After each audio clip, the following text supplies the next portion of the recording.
So the Hendon Mob was founded by 4 poker players from London, England, who used to travel the world playing poker, and they were some of the pioneers of the early poker boom in the UK. They used to appear on some of the late night TV shows that we had, and they started a website to track their own results, really, and they would travel the world and record their results, and eventually started recording the results of their friends and some of their travels and some of the successes, and that became the website. The Hendon Mob just became this database, this Bible of poker results, and it spiraled and snowballed, and by 2012 or 2013 it had become this poker gospel, and it kind of outgrew what they could keep up with, really. They were a small team in an office or even a house in Hendon,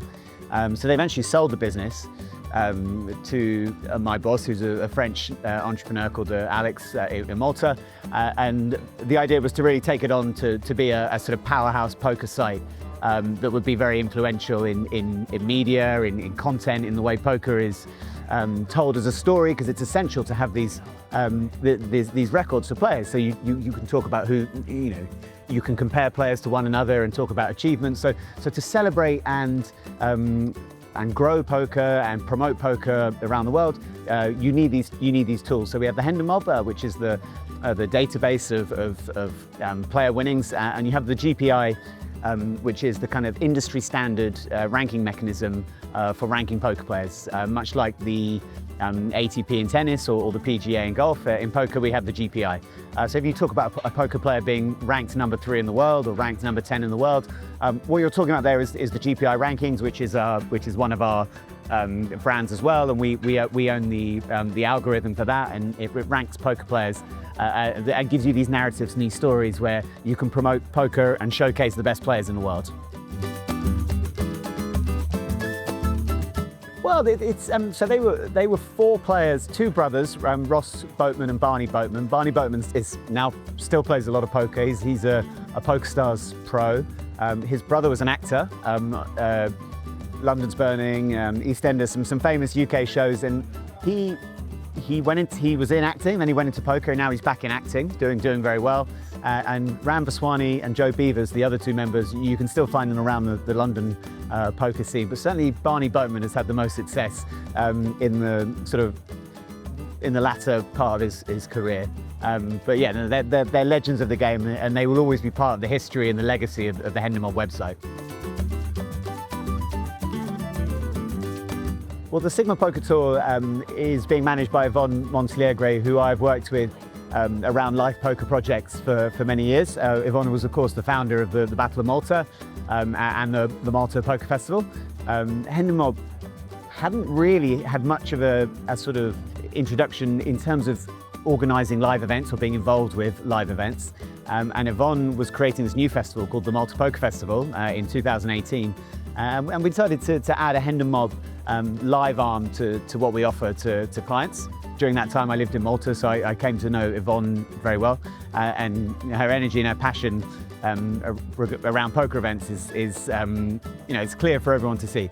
So when she came to me to talk about a new project, the Sigma Poker Tour, I was very interested and I felt it was a very good fit for Hendon Mob. We're trying to expand our reach into different corners of the world. We're very strong in Europe and America in terms of what we do with events and our traffic, but new regions are always, will stoke curiosity in me. So I was very interested in Brazil and the LATAM region. Is such a sort of booming market for poker.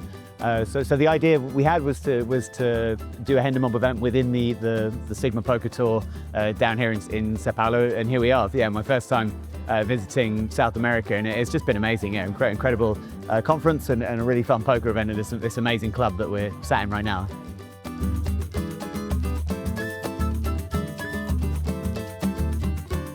Yeah, so Hendon Mob will be involved with Sigma as a marketing partner, for the foreseeable future. I really like the idea of Sigma Poker Tour. You can certainly connect poker to a lot of gaming curious people who might not might be curious or semi-interested in poker but haven't yet taken that jump. And you know, there are so many crossovers between gaming and poker, and I think it's a very natural fit. And Sigma has the resources and the network to really push it forward as well. So I think it can really take poker and poker events to new places and sort of, you know, give them new dimensions that they don't have already. So yeah, we're really excited to push on with Sigma Poker Tour for as long as you know, they want to have us on board.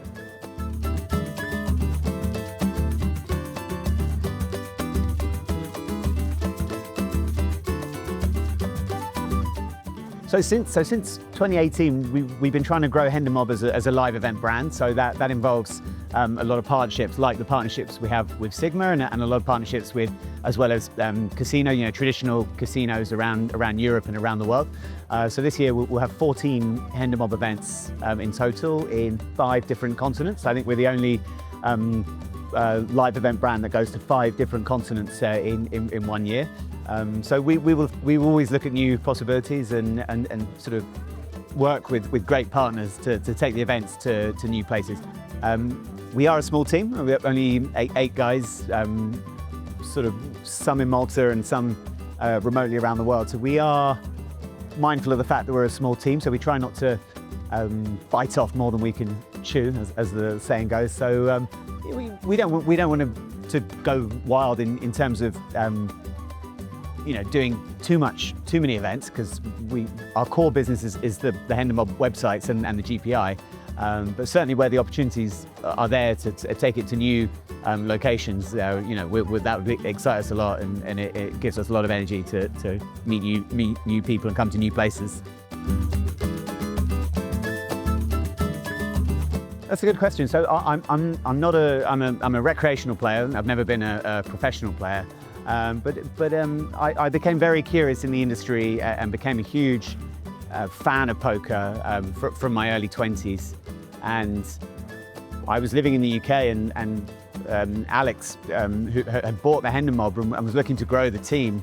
And I was working in London at the time. Actually, I just finished my law degree and was thinking about applying to law firms and stuff. And this opportunity came up in Malta, a country I'd never been to, or I'd heard of it, but I didn't know much about it. And a month later, I was living in Malta and working with the Hendon Mob and GPI team on all these poker projects. And poker is my passion, so I feel, you know, 10 years later, I feel incredibly lucky to be able to work in poker every day and be around events and meet great people and meet like-minded people. Poker, you know, people don't get into poker necessarily for the glamour or the money. You do it because you have a passion for the game, and for me, the passion is for events and connecting people and bringing them together, you know, to have a great experience. So I feel very lucky to be able to work in the industry that I'm very passionate about.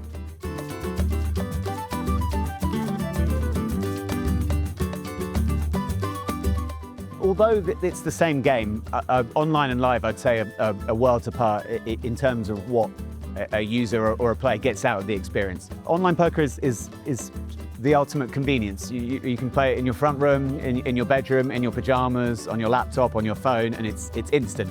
Live poker takes a lot of effort. You have to look up a tournament. You have to travel to the tournament. That might involve, you know, leaving where you live and using transport, and the cost will be higher to you. But the overall experience you get is totally different. It's immersive. You're touching cards, you're touching chips, you're interacting with real people. I mean, I always say that poker is probably the most unifying game. It's very rare that in any other hobby or walk of life that you'll find. You could easily find people from 7 or 8 different countries around the same table, different ages, different backgrounds. You know, male, female, old, young, rich, poor. You know, it connects. Your passion for poker doesn't matter what any of the sort of factors are in who you are or where you're from. When you're at the table, when you're at the poker table, it's just to play poker, and you're instantly connected with 8 or 9 people you've never met before, but you have an instant connection, and that's poker.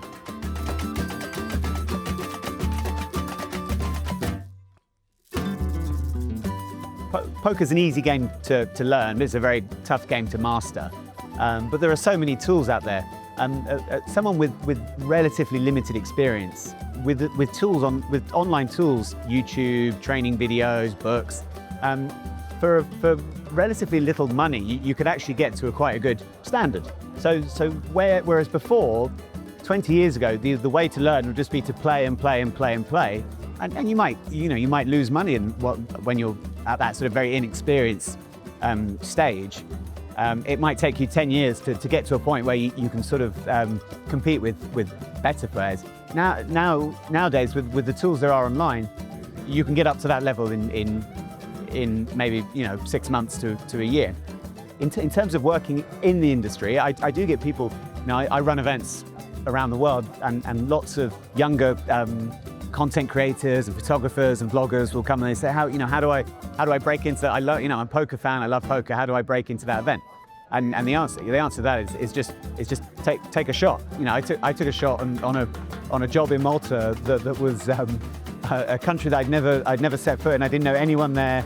I was 26, 27 years old, and a month later I was on a plane. So sometimes you just got to, if something feels right, you just got to take a shot, find out who the people are who are making decisions, and just try your luck. That's what I'd say.